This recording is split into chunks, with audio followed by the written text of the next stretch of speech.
Oke, rekan-rekan jurnalis, saat wabah COVID melanda negara kita dari Maret,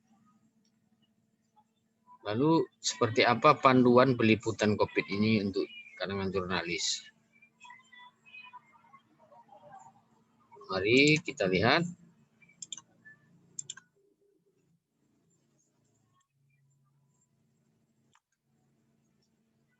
Ini Persatuan Wartawan Indonesia, ini pengurus pusatnya, sudah mengeluarkan surat nomor 826/PWI strip P/L 12 Romawi 5 strip 2020 hal panduan peliputan wabah COVID-19 tertanggal 7 April 2020. Jadi surat ini ditujukan kepada seluruh Ketua PWI Provinsi se-Indonesia. Adapun bunyinya pengantarnya seperti ini.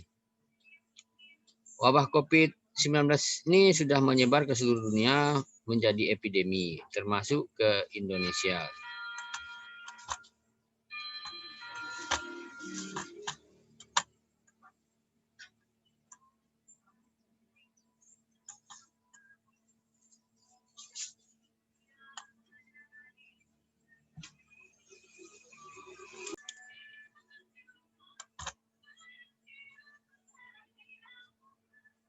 Jadi virus ini sangat berbahaya karena mudah menular dan sekaligus dapat mematikan. Sedangkan wartawan karena kewajiban profesinya tidak memungkinkan menghindar untuk selalu memberitakan perkembangan pencegahan, pemberantasan,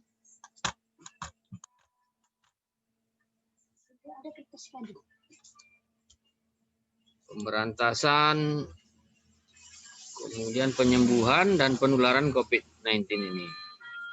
Sesuai dengan kode etik jurnalistik dan kode perilaku wartawan dalam pemberitaan soal COVID-19 ini, wartawan juga harus membuat berita yang akurat, berimbang, dan tidak menghakimi. Untuk memperoleh data dan fakta yang tepat, wartawan seringkali perlu juga langsung turun ke lapangan, menyaksikan dan mewawancarai para pihak yang terkait dengan pemberitaan kasus COVID-19. Dengan demikian, dalam melaksanakan profesinya, wartawan sendiri rentan tertular dan menjadi pasien atau korban COVID-19. Apabila wartawan sudah positif terkena COVID-19, wartawan sekaligus pula menjadi subjek yang membawa penularan COVID-19 tersebut. Untuk menjaga keselamatan wartawan sekaligus keselamatan publik dari bahaya COVID-19, perlu adanya standar operasional, prosedur atau SOP dalam peliputan wartawan terkait COVID-19.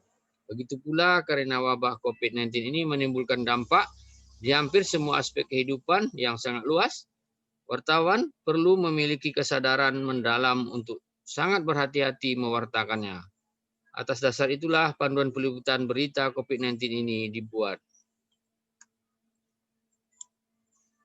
Dalam panduan ini yang pertama yaitu wartawan dalam meliput berita COVID-19 mengutamakan perlindungan kesehatan dan keselamatan diri daripada perolehan bahan pemberitaan. Oleh karena itu, wartawan selalu berupaya menghindar dari kemungkinan terjangkit COVID-19 dibanding meliput apapun dengan kemungkinan risiko terkena COVID-19.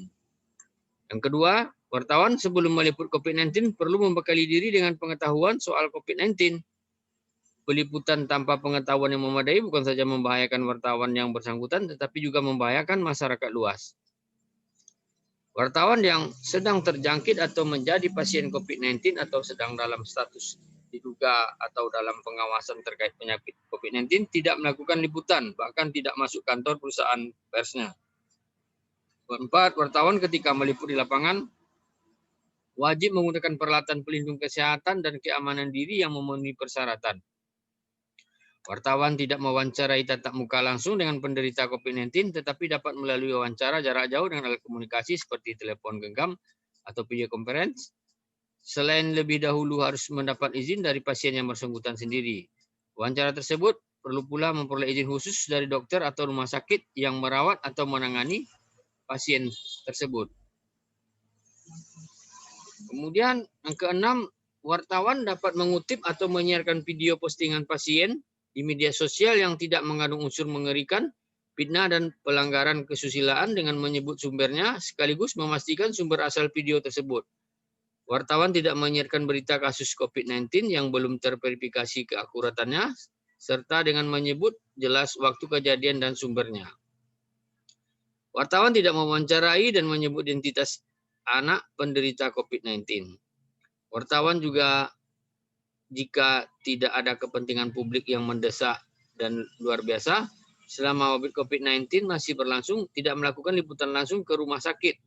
Wartawan tidak ikut masuk ke kamar jenazah yang menyimpan atau mengurus jenazah COVID-19, korban COVID-19. Khusus untuk meliput area kamar jenazah dalam keadaan mendesak, wartawan harus berada setidaknya 10 meter dari area kamar jenazah dan jenazahnya. Wartawan dalam meliput kasus COVID-19 ini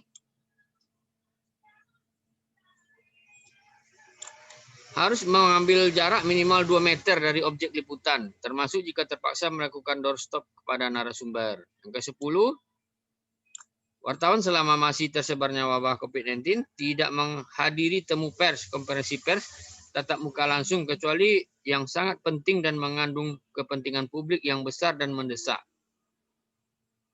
Yang ke-11, wartawan dalam pemakaian drone atau peliputan COVID-19 tidak mengganggu suasana tempat perawatan pasien dan ketertiban umum, serta mengikuti kode perilaku wartawan. Kemudian yang ke-12, wartawan mengikuti petunjuk dan saran yang dikeluarkan oleh negara atau pemerintah dan asosiasi dokter yang diakui. Misalnya wartawan mengikuti anjuran untuk selalu cuci tangan sesering mungkin dengan sabun biasa atau antimikroba dan bilas dengan air mengalir. Pastikan untuk mengeringkan tangan dengan handuk bersih. Cuci tangan segera setelah kontak dengan sekret pernapasan, misalnya setelah bersin. Lakukan praktik kebersihan atau batuk pernapasan yang baik. Yang ke-13, wartawan berhak meminta perusahaan pers menyediakan dan menanggung peralatan keperluan perlindungan kesehatan dan keamanan diri wartawannya, serta membiayai perawatan wartawan yang terkena dampak penyakit COVID-19. Kemudian ini ditandatangani oleh Ketua Umum PWI Pusat atau SD Pari, Sekretaris Jenderalnya Mirza Zurhadi. Dari 13 panduan ini, mungkin sampai saat ini saya lihat ini masih sering terjadi nih pelanggaran ini. Dalam hal wawancara tatap muka,